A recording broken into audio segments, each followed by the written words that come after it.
Welcome to PowerBoat Television. I'm Mike Milne, and this week we're going to head north along the Lake Huron shore to Georgian Bay. We're in Port Franks, Ontario, but already we're getting a taste of what this coast has to offer. Great sunsets, plenty of sandy beaches, and wide open water. So hang on and enjoy the ride.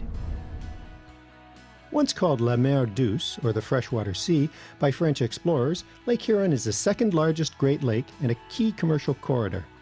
These days, its ports of call are well equipped to welcome pleasure boaters. Port Franks, at the southwestern outlet of the Ausable River, has 3 marinas and a yacht club, but its sandy channel and driftwood-lined lakefront make it feel more like a tropical barrier island than southern Ontario. A sunset cruise is the most popular activity on a calm summer night. It's always the best show Lake Huron has to offer. Past the sand dunes of the Pinery Provincial Park, it's an 8-mile trip north to Grand Bend. Just inside the harbor, the town's municipal marina has fuel, pump-out, and room for visitors. There's a public launch ramp, a yacht club with a replica lighthouse, and the north arm of the Ausable River, which winds past condos, homes, and boat clubs. On the town's tourist-oriented main street, bikinis are on the dress code, and summer events like car shows attract boaters and land-based visitors alike. But on hot summer days, the broad, sandy beach is the real attraction. Further north, Bayfield's harbor was a way station for settlers in the 19th century, and the village still reflects that era. 3 marinas welcome visitors, including the municipally operated Blue Water Marina. Along with the beach next door, it has earned an environmental blue flag designation. The North Shore is home to the 250-slip Harbor Lights Marina and Bayfield River Cottage Colony. Bayfield Marine Services and its marine store and the Docks restaurant are also in the Harbor Lights complex. Bayfield's downtown is home to more restaurants, pubs, and shops, with building on Main Street dating back to the 1800s. Summer events include Sail and Canvas, where wooden boats and nautical art appeal to boaters. About 11 miles north of Bayfield, Goderich is one of the busiest ports on the Great Lakes, with shipments from the Sifto salt mine and local grain elevators. The town's pleasure craft marinas have their own access channel north of the port. There's 85 seasonal slips at Maitland Inlet Marina, with another 160 serviced berths further inland at Maitland Valley Marina. Visiting boaters find open space, a swimming pool, and a warm welcome. Visiting boaters, we really invite them in. We'll show them a good time, take them uptown, do whatever they want to make sure they enjoy themselves, and our attitude is we want them to come back.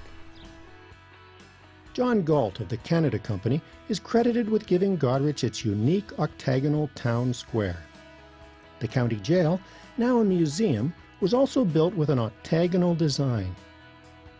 The county's first warden, Tiger Dunlop, served in its council chambers. Goderich has several salty characters in its past, including Dr. William Tiger Dunlop, who's buried here.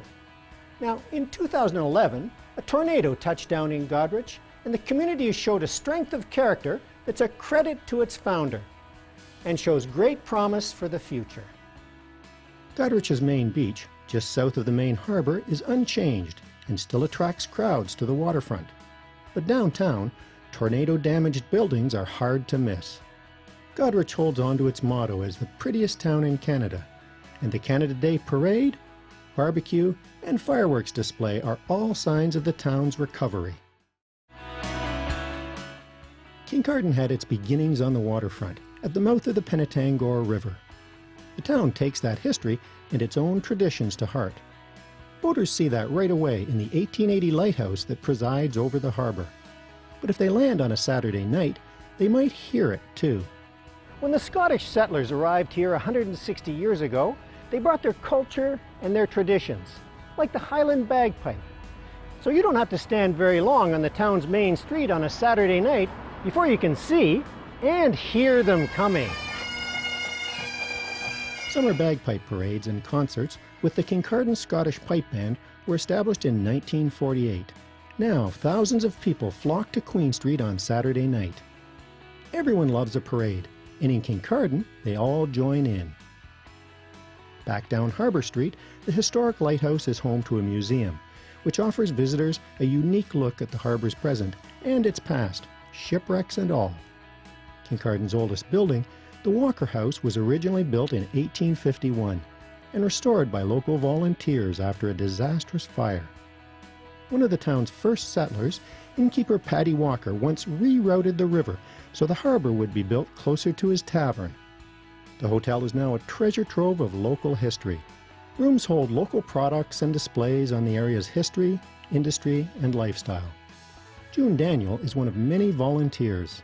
I think the fact that this was the oldest building and we nearly lost it sparked a little extra interest. It's wise to know your past. On Queen Street, heritage buildings have been renovated to serve the 21st century. Special events include long weekend gatherings of antique and classic vehicles. Visitors find a variety of shops and restaurants. There are tours past heritage buildings, as well as walking trails along the river and beside the lake. Boaters don't have to go far to enjoy Station Beach, right next door to the marina, or to the north, inside the breakwall. On any summer evening, the Lake Huron coast's famous sunset takes center stage.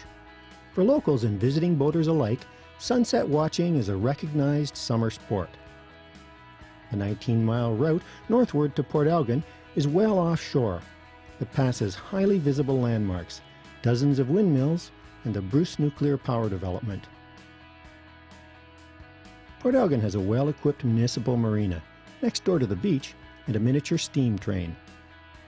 Downtown is about a 15-minute walk from the marina, with shopping and both casual and fine dining.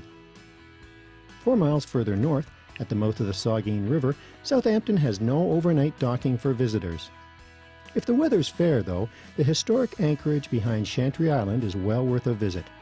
It offers a great view of the island's Imperial Tower Lighthouse. Southampton's downtown is easy to locate, east of the beach beneath a massive Canadian flag. From here, the 52-mile offshore cruise up the Bruce Peninsula bypasses the fishing islands, then heads past shoals and rocky islands to Tobermory.